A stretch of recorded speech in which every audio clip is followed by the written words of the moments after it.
بسم اللہ الرحمن الرحیم الحمدللہ وکفا وسلام علی عبادہ الذین اصطفیٰ محمد وآل بیتہ طیبین۔ ایام محرم و سفر ہیں، اس میں چونکہ مجالس برپا کی جاتی ہیں، اہل البیت علیہم السلام کی یاد میں جگہ جگہ ان کا ذکر کیا جاتا ہے جو کہ ضروری ہے، اور کچھ چیزیں اس لیے بھی دور حاضر میں ضروری ہو گئی ہیں کہ کچھ لوگ جو ہیں وہ اعتراضات کرتے ہیں کہ جو ہم شبیہیں نکالتے ہیں، یا جیسے ابھی امام سجاد علیہ السلام کے تابوت کی شبیہ برآمد ہوگی، جگہ جگہ سے مجالس ہوں گے، ان کے تابوت کی زیارت برآمد ہوگی، تو اس پہ دوسرے لوگ جو کہ کم فہم ہیں اور جاہل ہیں اور معرفت اہل البیت علیہم السلام سے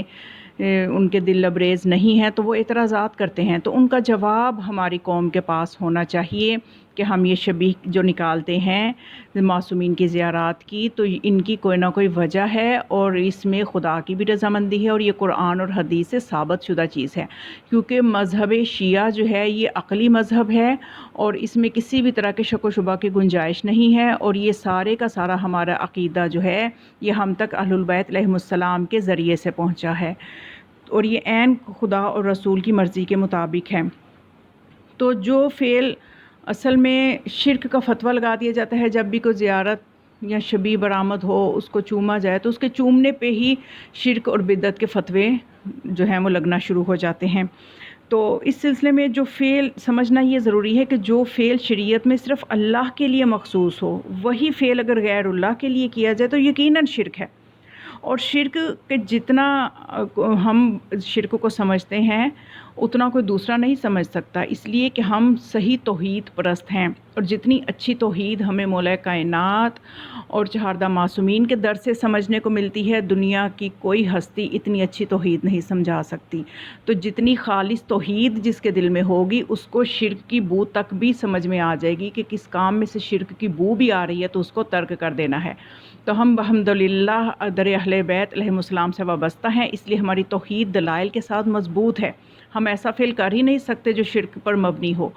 تو اس لیے جو سمجھنے کی چیز یہ ہے کہ جو فعل شریعت میں صرف اللہ کے لیے مخصوص ہو، وہی فعل اگر غیر اللہ کے لیے لیا جائے تو یقیناً شرک ہے۔ جیسے عبادت اللہ کے لیے مخصوص ہے،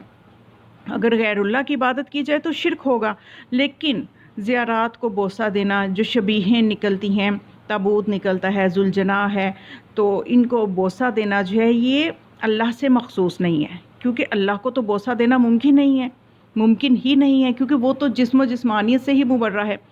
تو پھر کسی چیز کو بوسہ دینا اس چیز کی عبادت کیسے بن سکتا ہے، شرک کیسے ہو سکتا ہے؟ جو فعل اللہ کے لیے ممکن ہی نہیں ہے تو اس فعل کو اگر انجام دیا جائے تو وہ شرک ہو ہی نہیں سکتا۔ تو حقیقت یہ ہے کہ کسی چیز کو جب چوما جاتا ہے یا بوسہ دیا جاتا ہے تو یہ اظہار عقیدت اور محبت کی وجہ سے ہے۔ والدین اولاد کو چومتی ہے، اولاد کا بوسہ لیتی ہے، اور اولاد کے لیے بھی حکم ہے کہ ماں باپ کی پیشانی کو چومے، یعنی روایت میں اس طرح سے بھی ہے جو ماں کی پیشانی کو چومتا ہے تو اس کو حج عمرے کا ثواب ہے۔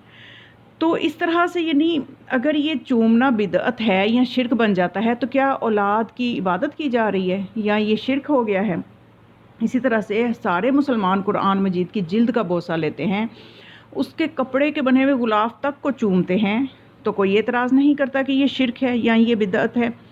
یا یہ عبادت کی جا رہی ہے قرآن کی۔ تو یہ عبادت اس طرح سے نہیں، عبادت صرف اللہ کے لیے مخصوص ہے، اور یہ جو بوسہ لیا جاتا ہے زیارات کا تو یہ صرف اس لیے لیا جاتا ہے کہ یہ اظہار عقیدت اور محبت ہے کہ ہمیں ان ہستیوں سے محبت ہے، اس لیے ہم اس فعل کو انجام دے رہے ہیں۔ اور اس کے علاوہ یہ کہ جو شبیہیں جو ہیں وہ نکالی جاتی ہیں معصومین کی، تو اس حوالے سے بس تھوڑی سی ہماری قوم کو بھی اصلاح کی ضرورت ہے کہ اگر جگہ جگہ ہر گھر میں ہر کوئی شبیہ بنا لے گا تو پھر وہ جو مرکزی زیارت ہوتی ہے اس کا تقدس کم ہو جاتا ہے، تو اجتماعیت بھی کم ہو جاتی ہے۔ تو اس لیے اپنی اجتماعیت کو بڑھانے کے لیے اور اپنے روب کو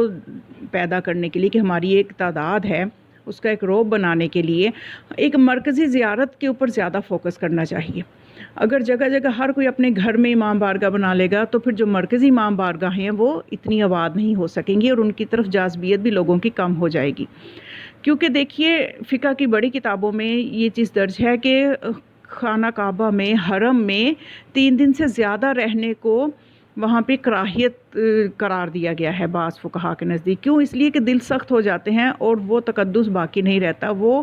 جاذبیت وہ باقی نہیں رہتی انسان کے دل میں، انسان کا دل سخت ہو جاتا ہے۔ تو اس لیے جو ہے نا خدا نے ہر چیز کی ایک مقدار، ایک طریقہ رکھا ہے، اس کے مطابق ہی چلیں تو پھر ہی ہمیں ان سے وہ فائدے مل سکتے ہیں۔ امام بارگاہوں میں ائمہ اطہار علیہم السلام کی جو ہیں ان میں جو تصاویر ان میں جو قبور بنائی جاتی ہیں ائمہ علیہم السلام کی، اور پھر زری بنائی جاتی ہے، تو اس سلسلے میں نازل لنکرانی کا فتویٰ میری نظر سے گزرا ہے۔ اس سے بھی کچھ مزید ہمیں اپنی قوم کی اصلاح کا موقع ملے گا۔ اس میں وہ یہ فرماتے ہیں کہ امام بارگاہوں میں ائمہ اطہار علیہم السلام کی قبور بنانا، پھر ان پر زری بنانا اگر خرافات کا سبب ہو، کہ ایسا نہ ہو کہ کچھ عرصہ گزرنے کے بعد لوگ اسے امام کی واقعی قبر تصور کرنے لگے، تو جب واقعی قبر تصور کرنے لگیں گے تو پھر اصل قبر سے انسان کا دھیان اور توجہ وہ نہیں رہتی۔ تو اس لیے یہ کہ اگر اسے واقعی امام کی اصل قبر، وہ فرماتے ہیں کہ امام بارگاہوں میں ائمہ اطہار علیہ السلام کا قبور بنانا اور پھر اس پر زری بنانا اگر خرافات کا سبب ہو، تو کچھ عرصہ گزرنے کے بعد لوگ اسے امام کی واقعی قبر تصور کرنے لگے، یا یہ جو افراد امام بارگاہ میں آتے ہیں ان کے لیے رکاوٹ کا سبب ہو، یا کسی مفسدہ، کسی فساد کا سبب ہو، تو جائز نہیں ہے، اور اس کے حرام ہونے کو ثابت کرنے کے لیے کسی آیت یا روایت کی ضرورت نہیں ہے۔ ہر وہ کام جو بدعت ہو یا دین میں خرافات کا سبب ہو وہ جائز نہیں ہے۔ ہاں اگر جس دن عزاداری کرنی ہو اسی دن امام کے لیے یا شہداء کی قبر کی شبیہ بنانا، امام کی قبر کی یا شہداء کی قبروں کی شبیہ بنانا، اور عزاداری ختم ہونے کے بعد اسے بڑھا لینا، جسے کہتے ہیں کہ اگلے سال پھر اس کو بنائیں گے، اسے اٹھا لیں یا بڑھا لیں، تو اس میں کوئی مفسدہ بھی نہ ہو، تو اس میں پھر کوئی اشکال نہیں ہے۔ تو اس طرح سے جو ہے یعنی ہم جو شبیہ بناتے ہیں یہ قرآن سے بھی ثابت ہے، بس یہ چند چیزوں کا خیال رکھنا ہے،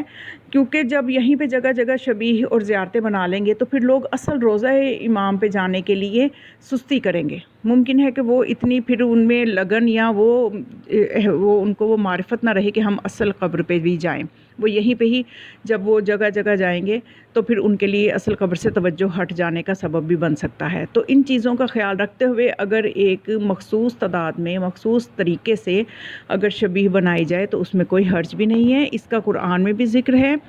جیسا کہ قرآن میں حضرت سلیمان جو ہیں ان کے واقعہ کے حوالے سے ہمیں یہ ملتا ہے کہ تعزیہ کا اور شبیہ کا جواز ملتا ہے،